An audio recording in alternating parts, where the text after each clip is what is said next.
BJP নগলে জনজাতিকৰণ কেনেকে হ'ব গভৰ্ণমেণ্ট দিল্লীত আছে বিজেপি যদি মোদীজীয়ে নাহে জনজাতিকৰণটো কেনেকে হ'ব এই জনজাতিকৰণৰ প্ৰক্ৰিয়া বহুখিনি পজিটিভলি আগবাঢ়িছে এইবিলাক যিবিলাক গণ্ডগোল হৈ আছে ইয়ে প্ৰক্ৰিয়াটো দেৰি কৰি দিব মই স্মুথ কৰি তাক আগুৱাই লৈ গৈ আছো এই মাসাল প্ৰসেছন জোৰ লোৱা প্ৰসেছন এইবিলাকত কেতিয়াবা গণ্ডগোল হ'ব প্ৰক্ৰিয়াটো দেৰিহে হৈ যাব আৰু মই কথাবিলাক সকলোকে বুজাই থাকো টেলিফোনত ভাই আন্দোলন কিয় কৰিব লাগে নৱেম্বৰত ৰিপৰ্ট হ'ব নৱেম্বৰত ৰিপৰ্টত বেয়া কথা দেখিলে তেতিয়া আন্দোলন কৰ এই আন্দোলনটোৰ কাৰণেতো অসমখন পিছুৱাই আছে যেতিয়া য'ত আন্দোলন হয় তাৰ মানে এক বছৰ কামটো পিছুৱাই গ'ল কাৰণ আন্দোলন হ'লে ক'বাত গণ্ডগোল হ'বই সেইকাৰণে মই কৈছো যে আন্দোলন কৰা বিশেষকৈ কোচ ৰাজবংশীৰ আমি কি ৰিপৰ্ট দিম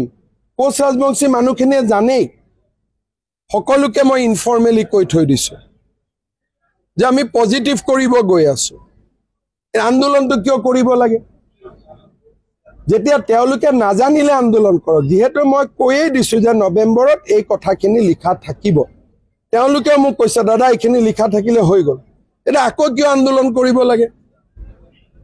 আৰু বিজেপিক দূৰত পঠালে বেলেগ পাৰ্টিয়ে কৰিব নেকি এইবিলাক কাম